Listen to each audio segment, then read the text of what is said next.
Welcome to my channel వార్తా చర్చ with Sravanthi. Not just news, we discuss it. ఈరోజు మనం ఒక వీరుడు గురించి తెలుసుకుందాం. బిర్సా ముండా గారు, tribal freedom fighter, god like figure for Adivasi people. ఇంకా తన ఇన్స్పిరేషనల్ జర్నీ 2025 వరకు ఎలా ఇంపాక్ట్ చేసిందో క్లియర్గా చెప్తాను. బిర్సా ముండా గారు 15th November 1875న ఉలీహాట్ విలేజ్లో జార్ఖండ్లో జన్మించారు. He belonged to the Munda tribe. తన ఫ్యామిలీ చాలా పూర్గా ఉండి ఫామ్ లేబర్స్గా పనిచేస్తూ ఉండేవారు. చైల్డ్హుడ్లో బిర్సా చాలా ఇంటెలిజెంట్గా అండ్ షార్ప్ అబ్జర్వర్గా ఉండేవాడు. క్రిస్టియన్ మిషనరీస్ తన విలేజ్కి వచ్చారు. ఆ మిషనరీస్ వాళ్ళు బిర్సాని స్కూల్కి పంపించారు. తర్వాత హీ రియలైజ్ దట్ సాంప్రదాయాలు కల్చర్ని వాళ్ళు మర్చిపోయేటట్లు చేస్తున్నారని హీ లెఫ్ట్ ద. బిర్సా మళ్ళీ తన ట్రైబల్ కల్చర్కి వచ్చేశాడు. He deeply observes how britishers and zamindars ట్రైబల్స్ని ఎలా అప్రెస్ చేస్తున్నారు. ఫారెస్ట్ మీద కంట్రోల్ తీసుకొని ఆదివాసీ ల్యాండ్స్ని క్యాప్చర్ చేయడం స్టార్ట్ చేశారు. బ్రిటిష్ ఫారెస్ట్ లాస్ వల్ల ట్రైబల్స్కి హంటింగ్, ఫార్మింగ్కి కూడా permissions లేకపోయేవి.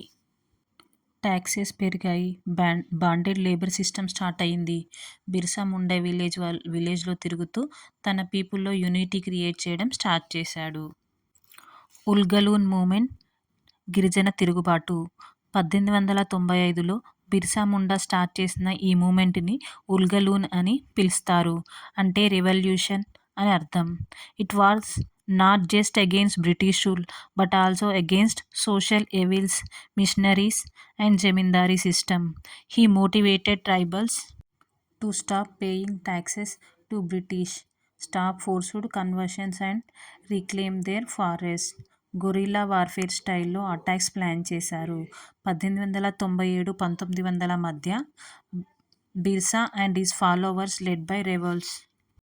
He became major threat to British rule. Birsa గారు గిరిజన గ్రామాల్లో తిరుగుతూ ప్రజల్లో చైతన్యం తీసుకువచ్చారు. ఆయన్ను భగవాన్ బిర్సా అని పిలవడం ప్రారంభించారు. ఆయన చెప్పారు, అబువా రాజ్ సెతర్ జానా, మా రాజ్ మహర్ జీతా. అంటే బ్రిటిష్ రాకుమారుల రాజ్యం పోవాలి, మన రాజ్యం రావాలి అని. బ్రిటిషర్స్కు బిర్సా ముండా మీద భయం పెరిగింది. ఫైనల్లీ మార్చ్ 1900లో బిర్సాని అరెస్ట్ చేశారు. He was just 25 years old. He was jailed in Ranchi jail and within June 9, 1900 he died in mysterious circumstances.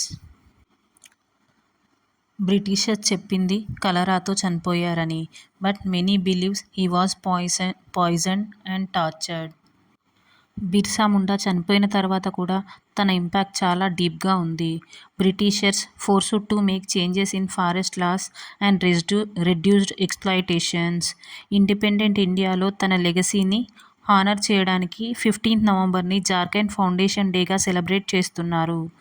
Indian government Birsa Munda జయంతిని జన్ జాతి గౌరవ్ దివాస్గా డిక్లేర్ చేసింది. ఇది 2021లో. తన పేరుతో university, Birsa Munda tribal university, గుజరాత్లో ఎస్టాబ్లిష్ చేశారు. చాలా విగ్రహాలు, stamps and memories were launched in his name. 2021లో పీఎం మోదీ గారు బిర్సా ముండా మ్యూజియంని ఓపెన్ చేశారు ఇన్ రాంచీలో. బిర్సా ముండా స్టాచ్యూస్ని తెలంగాణలో కూడా ఎరెక్ట్ చేశారు, ఎస్పెషల్లీ ట్రైబల్ ఏరియాస్లో. బిర్సా ముండా జనజాతీయ గౌరవ ఉపవనాలు 2024 November 15న నరేంద్ర మోదీ గారు ఈ పథకాన్ని ప్రారంభించారు. మొత్తం 5 లక్షల చెట్లు ఆదివాసీ జిల్లాల్లో నాటే ప్రణాళిక. ఆదివాసీ ప్రాంతాల అభివృద్ధి కోసం మోదీ గారు 6,640 కోట్ల విలువైన అభివృద్ధి పథకాలను ప్రారంభించారు. ధర్తీ ఆబా జనజాతీయ గ్రామ ఉత్కర్ష్ అభియాన్. ఇది 2024 November 15న బీహార్లో ప్రారంభమైంది. 21 జాతీయ పథకాలను ఒకే వేదికపై తీసుకువచ్చి ఆదివాసీల అభివృద్ధికి సమన్వయంగా అమలు చేశారు. 2025లో ఇది ఆయన 125వ పుణ్యతిథి. దేశమంతా ఆయన జ్ఞాపకార్థం శ్రద్ధాంజలి కార్యక్రమాలు నిర్వహిస్తుంది. బిర్సా ముండా లైఫ్ ఒక reminder, even without education, power or weapons, ఒక స్ట్రాంగ్ విజన్ అండ్ ట్రూత్తో సొసైటీని మార్చవచ్చు అని he lived for just 25 years. But tribal ఇండియాకి తన సర్వీస్ అమరమైనది. So friends, let us remember and respect our tribal freedom fighters like Birsa Munda garu. Please comment, మీకు బిర్సా స్టోరీలో ఏ సెక్షన్ బాగా నచ్చిందో కమెంట్లో చెప్పండి. Thanks for watching. Like, share and subscribe for my more videos.